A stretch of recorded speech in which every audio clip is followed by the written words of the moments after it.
वादी जीरस, ये उर्दून में दुनिया का सबसे पहला शहर था जो आबाद हुआ।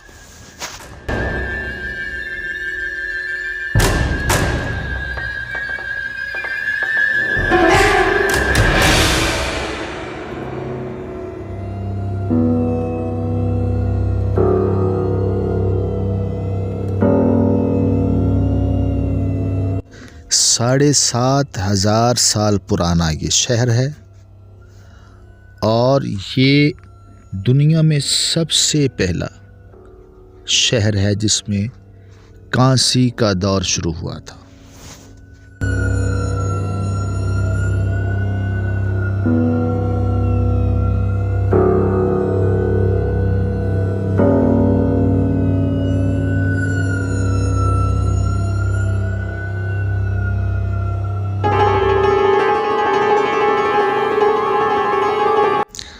नाजरीन, ये जो आप मनाजिर देख रहे हैं ये उस जगह के हैं जिस जगह पे दुनिया का सबसे पहला थिएटर लगाया गया।